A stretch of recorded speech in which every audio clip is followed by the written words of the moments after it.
There's a war being fought in all of us every day, a quiet war between what we know is right and what we're drawn to in weakness. This isn't new. It began in the Garden of Eden and still shapes how we think, feel, and choose. In this series, Breaking the Cycle, a journey through vices and virtues, we'll examine the 7 deadly sins, not just as outdated religious terms, but as daily spiritual battles we all face. And we'll explore the 7 Christian virtues, the powerful truths God gives us to overcome them. These aren't just moral checklists, they're invitations to freedom. Each episode will help you see the sin beneath the surface, and the grace that empowers lasting change. This isn't about shame, it's about clarity, courage, and spiritual maturity. If you've ever wrestled with anger, envy, lust, pride, or spiritual apathy, you're not alone. But you were never meant to fight alone either. Let's begin. A battle between what you know is right and what feels tempting. That, my friends, is the war within. In this series, we're diving deep into the 7 deadly sins. We'll explore how these vices hold us back and how to overcome them. Join us on this journey of self-discovery.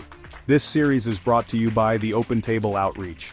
And if you enjoyed this video, please don't forget to hit the like button, subscribe to our channel, and click the notification bell to be notified of new video releases. Remember, you are loved, valued, and never alone. Pride. It's a subtle trap, whispering in our ear that we are better, smarter, or more important than others. It tells us we don't need help, that we've got it all figured out. Have you ever found yourself judging someone for their choices, looking down on them because they don't have what you have? That's pride creeping in. Proverbs tells us, pride goes before destruction, a haughty spirit before a fall. When we allow pride to take root, it isolates us, leaving us vulnerable to stumbles and falls. But here's the beautiful truth. God can take even our most deeply rooted pride and turn it into something beautiful. He can replace our self-righteousness with humility, the understanding that we are all God's children deserving of love and grace. When we approach life with humility, we open ourselves up to genuine connections, deeper relationships, and incredible growth.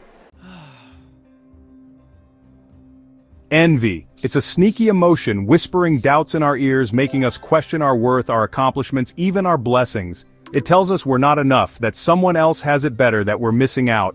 We scroll through social media, bombarded with curated lives, and we start comparing ourselves, feeling inadequate. We see a friend's promotion, a neighbor's new car, a family member's picture-perfect vacation, and instead of feeling joy, a tinge of envy creeps in. Proverbs warns us, a tranquil heart gives life to the flesh, but envy makes the bones rot. Envy eats away at our joy, leaving us empty and dissatisfied. So how do we combat this insidious enemy? By shifting our focus from what we lack to what we have. Gratitude is the antidote to envy. Focus on cultivating your gifts, on running your own race, and celebrate the successes of others. Anger. It's a powerful emotion, one that can feel overwhelming. Uncontrolled anger can damage our relationships, health, and peace of mind. The Bible warns us, in your anger do not sin. Do not let the sun go down while you are still angry. When we cling to anger, we give it power over us. We can learn to tame the fire within. The key is to pause. Before reacting, take a moment to breathe and pray. Choose understanding and forgive. Holding on to anger only hurts you. Forgive because you deserve peace. Sloth. We often think of it as laziness, but it's so much more than that. Sloth is a state of apathy, a lack of motivation and drive. It's the voice that tells us to stay on the couch, to procrastinate, to choose comfort over growth. In today's fast-paced world, it's easy to fall into the trap of sloth, but when rest turns into stagnation, when we stop pursuing our passions and goals, we become vulnerable to sloth's grip. Sloth robs us of our potential, leaving us feeling unfulfilled and dissatisfied. So how do we break free from sloth's grip?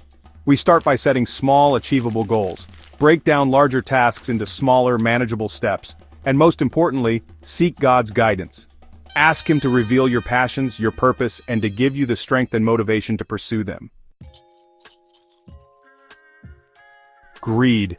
It's an insatiable hunger, a desire for more money, more possessions, more power, more status. It's a voice that whispers in our ear that we'll never have enough, that we always need more to be happy.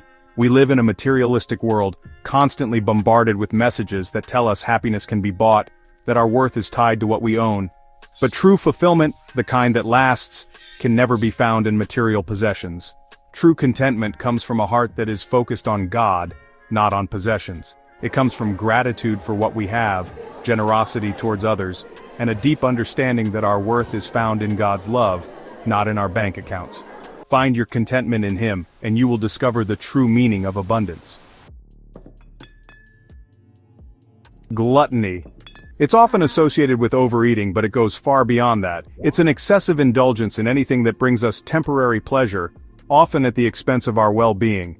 It's about consuming without considering the consequences, seeking immediate gratification over long-term fulfillment. Gluttony can manifest in many areas of our lives. It's about losing control, allowing our desires to dictate our actions, and neglecting our physical, emotional, and spiritual health. When we allow ourselves to be ruled by our appetites, we become slaves to our desires. We can break free from the cycle of overindulgence by practicing self-control, by learning to find joy in moderation, and by focusing on nourishing our bodies and souls. When we take care of ourselves, physically, emotionally, and spiritually, we honor God. Lust. Lust extends beyond physical desire. It's a powerful force, promising fulfillment but leaving emptiness. It objectifies others, distorts true intimacy, and ties worth to appearance. True intimacy nourishes our hearts and souls, not found in fleeting encounters. We overcome lust by guarding our hearts, building loving relationships, and seeking God's love. As we conclude our journey through the 7 deadly sins, I want to leave you with this question. What's feeding the war within you? What vices are holding you back from experiencing the fullness of life God has planned for you? Take some time to reflect, to pray, and to invite God into those areas where you're struggling. He longs to replace those vices with virtues, to trade your emptiness for His overflowing love and grace. If you found this series helpful, please like this video, subscribe to our channel, and share it with your friends and family. Let's support each other on this journey of growth and transformation. In the next episode, we'll look at the most ancient sin of all, pride. But for now, reflect on this. Which of these 7 has a grip on your thoughts, your habits, your heart? Ask God to reveal it. Ask Him to replace it with virtue. That's where the cycle begins to break. And remember, there's always room at the open table.